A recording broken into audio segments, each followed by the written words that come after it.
welcome to Serious Economics. Today we are going to study duality in linear programming. Okay? तो duality in linear programming में हम पढ़ेंगे कि जो linear programming है, हर एक linear programming में एक related problem होता है. ठीक है?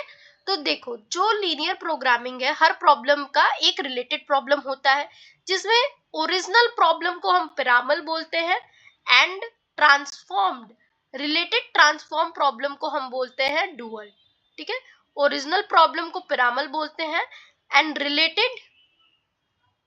रिलेटेड ट्रांसफॉर्म प्रॉब्लम को क्या बोलते हैं? रिलेटेड ट्रांसफॉर्म प्रॉब्लम को डुअल बोलते हैं. ठीक है, अच्छा, तो every LP problem called the primal has paired problem called the dual.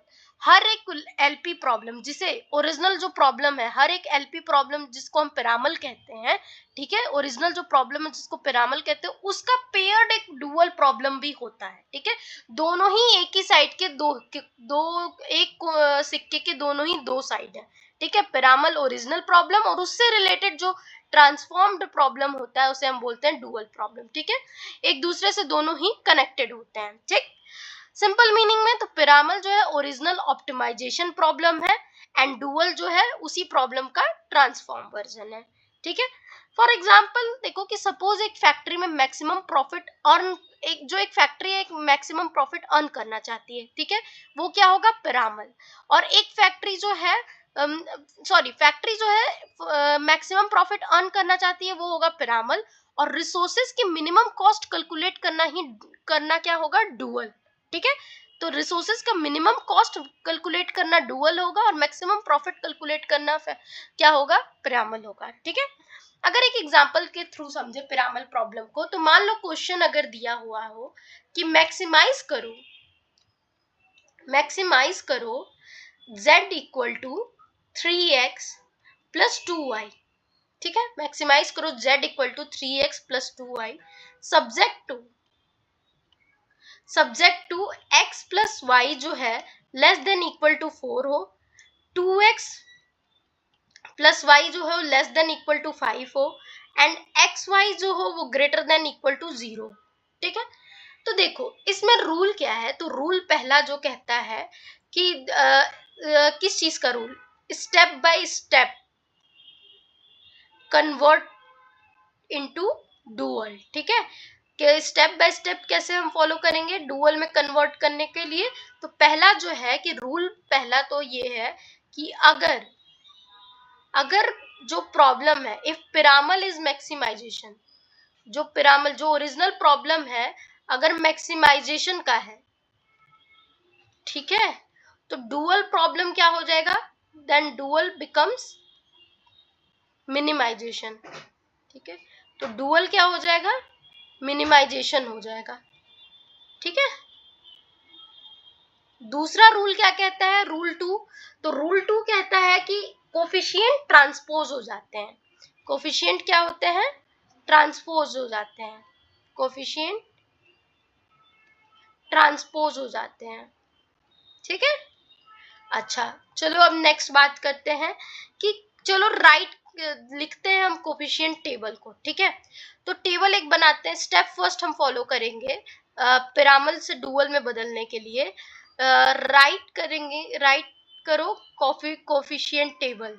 ठीक है, कोफिशिएंट टेबल मतलब कि हम सारे कोफिशिएंट को लेंगे. ठीक है, तो मान लो यहाँ लिखा हमने कंस्ट्रेंट. ठीक है, x y और RHS पे जो होगा जो भी चीज. तो कंस्ट्रेंट जो है, मान हमें क्वेश्चन में क्या है? पहला ये कंस्ट्रेंट है, दूसरा ये कंस्ट्रेंट है. चलो, पहला ये कंस्ट्रेंट है, दूसरा ये है, तो हम ले लेते हैं पहला और दूसरा कंस्ट्रेंट. पहले कंस्ट्रेंट में जो x का कोफिशिएंट है वो है 1 और दूसरे कंस्ट्रेंट में x का कोफिशिएंट 2 है. देखो यहाँ से पहले में क्या है? ये 1 ही है कोफिशिएंट और दूसरे में ये 2 लिखा ही हुआ है, तो हमने ले ली. ठीक है, और y जो है वो क्या है? 1 है और y जो है 1 है. दोनों कंस्ट्रेंट में y का कोफिशिएंट 1 ही है. RHS जो है वो 4 है और पहले कंस्ट्रेंट में 5 है दूसरे कंस्ट्रेंट में. ऑब्जेक्टिव हमारा पहले स्टेप में क्या है कि हमें z फंक्शन जो है 3x प्लस 2y इसको मैक्सिमाइज करना है. ठीक, ये स्टेप 1 हो गया। अब स्टेप 2 पे चलते हैं। स्टेप 2 जो है वो हमारा कहता है कि क्रिएट करो अब डुअल प्रॉब्लम, ठीक है, create dual variable, dual variables create करो।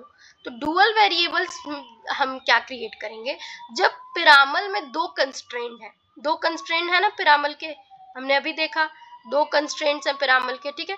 तो पिरामल में जब 2 कंस्ट्रेंट्स हैं तो डुअल में क्या होंगे, सो डुअल में क्या होंगे, u1 u2, ठीक है, 2 डुअल वेरिएबल होंगे। जब पिरामल में 2 कंस्ट्रेंट है तो डुअल में 2 डुअल वेरिएबल्स आएंगे, ठीक है, 2 डुअल वेरिएबल्स आएंगे। तो स्टेप 3 क्या होगा, तो स्टेप 3 पे अगर हम पहुंचेंगे, जब हमने ये 2 डुअल वेरिएबल ले लिया, हमने स्टेप 1 में कोफिशिएंट टेबल बना लिया, ठीक है, कोफिशिएंट टेबल बना लिया, और हमने कंस्ट्रेंट देख लिया कि ये है पिरामल का ओरिजिनल प्रॉब्लम का कंस्ट्रेंट।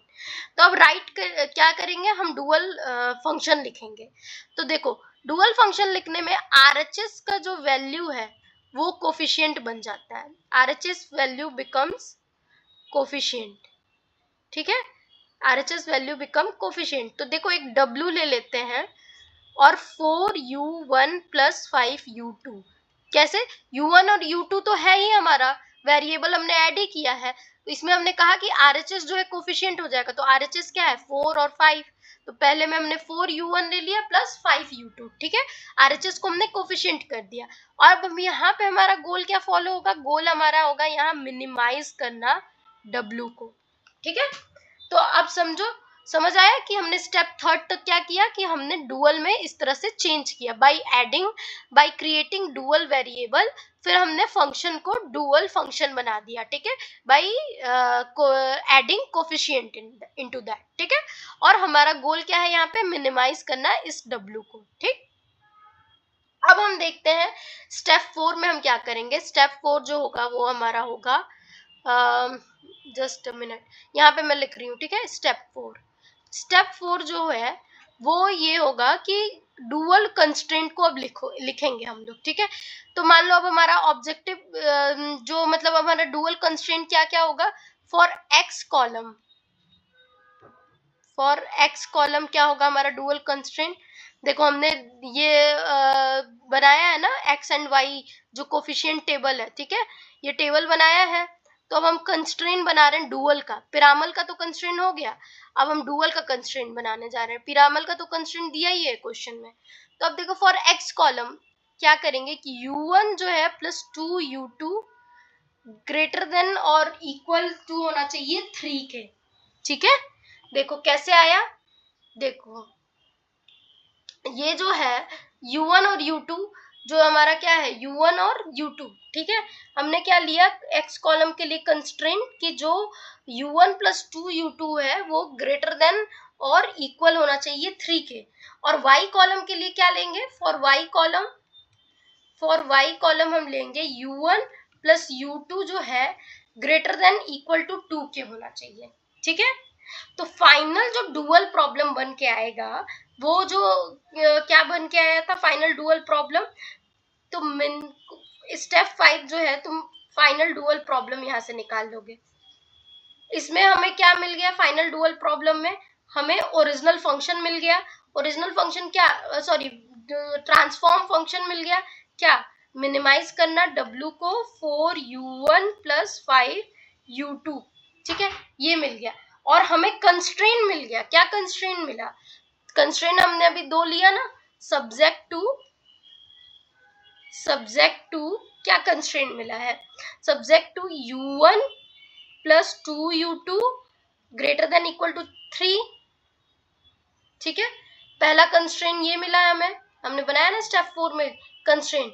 दूसरा कंस्ट्रेंट हमारा क्या होगा, पहला कंस्ट्रेंट ये हुआ सब्जेक्ट टू u1 और u2 जो है u1 u2 तो less greater than equal to 2 होना चाहिए, दूसरा कंस्ट्रेंट बना, ठीक है। एंड तीसरा तो हम ऑटोमेटिकली जैसे क्वेश्चन ओरिजिनल प्रॉब्लम में लिया है कि जो u1 u2 होना चाहिए वो ग्रेटर देन और इक्वल टू 0 होना चाहिए, इससे कम में नहीं हो, नेगेटिव नहीं हो सकता है, ठीक है। तो ये रहा हमारा कंस्ट्रेंट, ठीक, हमने क्या किया, ओवरऑल हम चेक करते हैं। पहले हमने ये पिरामल है, ये हमारा ओरिजिनल फंक्शन है जो दिया हुआ है क्वेश्चन में, हमने ट्रांसफॉर्म करके जो है डुअल बना दिया है, डुअल फंक्शन पे ले आए हैं हम ट्रांसफॉर्म करके उसी पिरामल को। और इसमें इस चीज को करने में हम डिफरेंट स्टेप्स को फॉलो किए हैं। क्या किया है हमने, पहले तो हमने जो है एक टेबल बनाया, कोफिशिएंट टेबल, ठीक है। फिर हमने स्टेप 2 में डुअल वेरिएबल लिया u1 और u2, ठीक है। और u1 और u2 जब हमने दो कंस्ट्रेंट था पिरामल में तो दो डुअल वेरिएबल ले लिया, एंड देन उस जो कोफिशिएंट जो टेबल में RHS साइड है, ठीक है, उन वेरिएबल के साथ हमने उनको मल्टीप्लाई कर दिया, ठीक है। और इससे हमारा गोल क्लियर हो गया कि हमें मिनिमाइज करना है इस फंक्शन को, ठीक है, डुअल फंक्शन बनाने के लिए। उसके बाद हमने सब अपना जो है कंस्ट्रेंट क्रिएट किया डुअल के लिए। डुअल का कंस्ट्रेंट क्रिएट करने के बाद हमने ओरिजिनल फंक्शन क्रिएट कर लिया और हमने ट्रांसफॉर्म वर्जन बना लिया पिरामल का, जिसमें मिनिमाइज करने की बात हो रही है। जो मैक्सिमाइज से शुरू हुआ था पिरामल, वो कहाँ पे आ गया, मिनिमाइज पे, ठीक है। और ये हमारा कंस्ट्रेंट भी बदल गया है, ठीक है। चलो अब हम देखते हैं और भी फैक्ट्स अबाउट मतलब डुअल के बारे में, ठीक है। देखो, Piramal matrix and dual matrix के बारे में भी समझ लेते हैं, just a minute. Piramal matrix and dual matrix, ठीक है। तो देखो, पिरामल मैट्रिक्स जो है वो A से रिप्रेजेंट होगा, ठीक है। पिरामल मैट्रिक्स जो है वो A से रिप्रेजेंट होगा, एंड डुअल मैट्रिक्स जो है A ट्रांसपोज से, इसका उल्टा, पिरामल का उल्टा जो है वो डुअल होगा, A ट्रांसपोज, ठीक है। अगर इकोनॉमिक इंटरप्रिटेशन समझे तो पिरामल जो है प्रोडक्शन डिसीजन के लिए काम आता है, डुअल जो है रिसोर्स प्राइसिंग वैल्यू के लिए, ठीक है।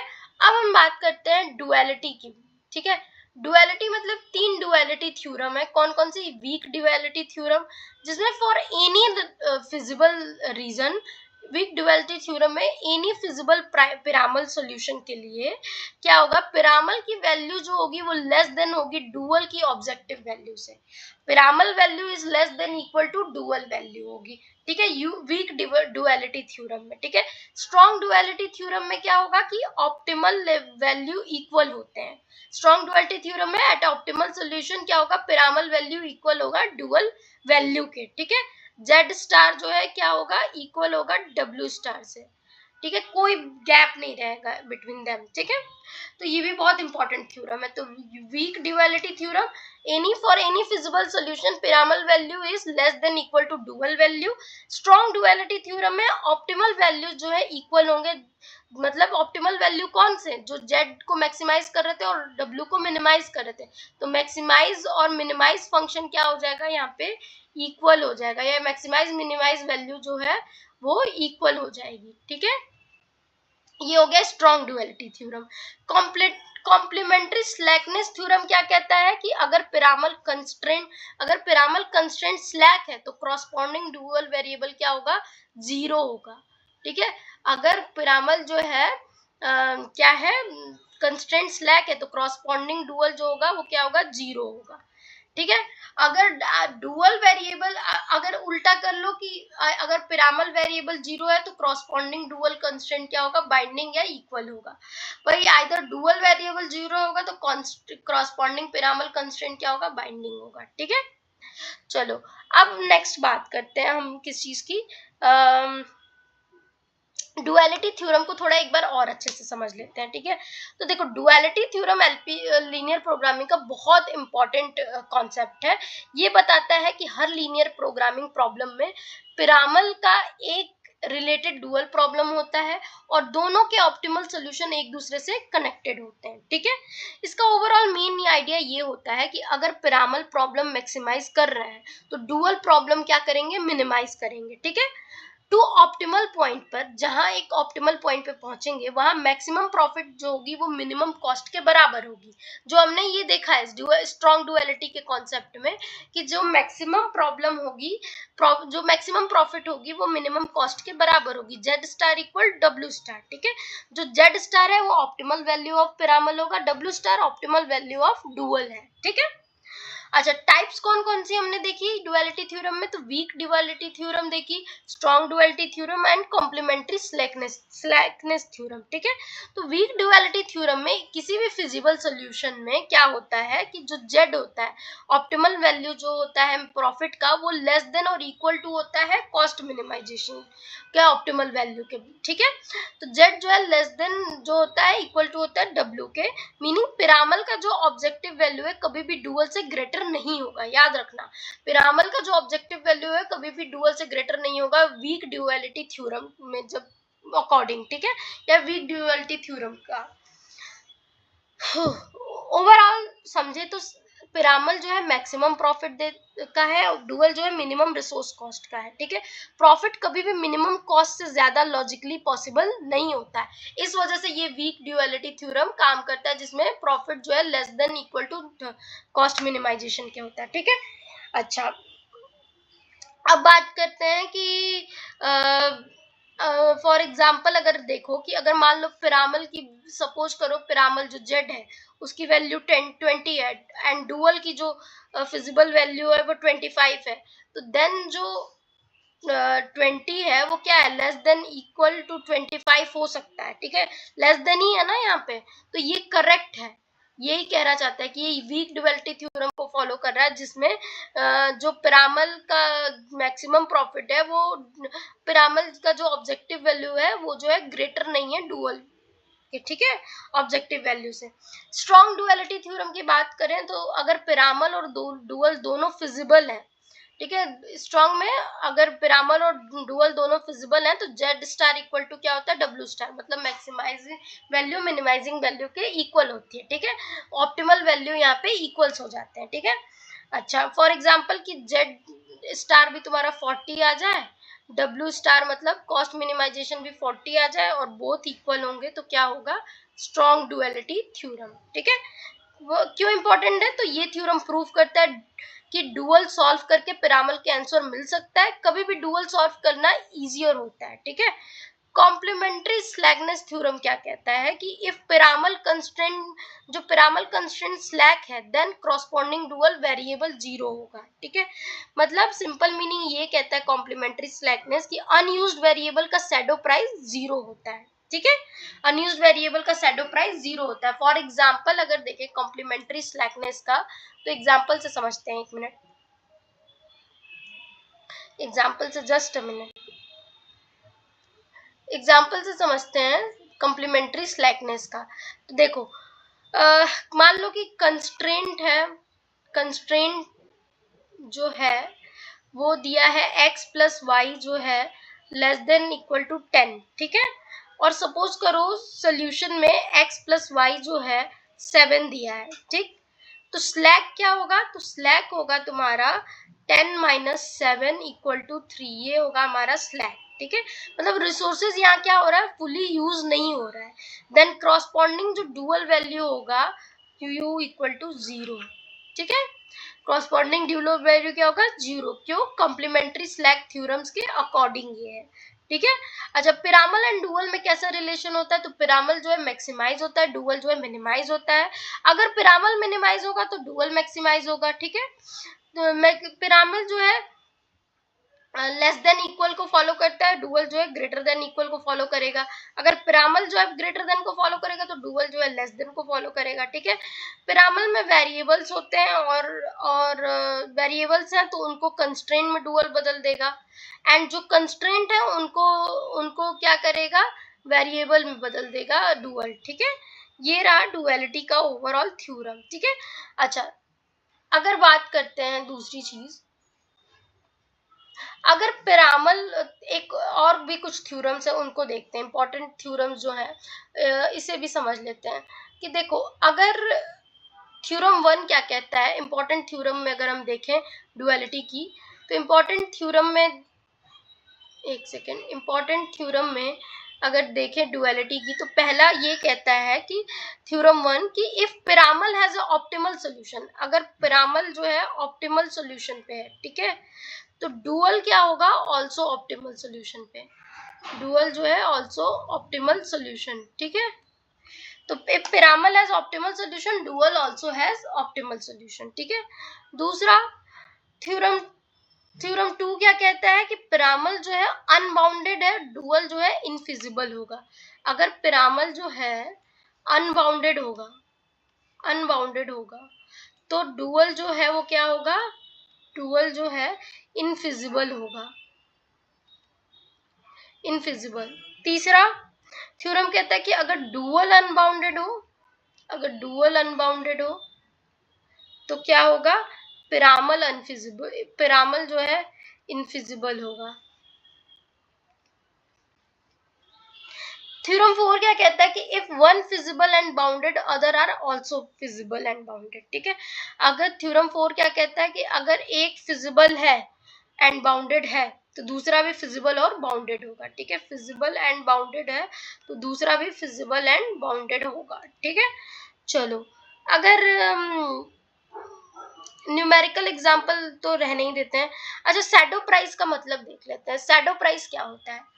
शैडो प्राइस जो है एक एक्स्ट्रा यूनिट रिसोर्स से ऑब्जेक्टिव फंक्शन कितना इंप्रूव होगा, ये है शैडो प्राइस, ठीक है। शैडो प्राइसिंग का मतलब क्या है कि एक एक्स्ट्रा यूनिट रिसोर्स से ऑब्जेक्टिव फंक्शन कितना इंप्रूव होगा, ठीक है। एक्स्ट्रा यूनिट रिसोर्स से, ठीक है, कितना ऑब्जेक्टिव फंक्शन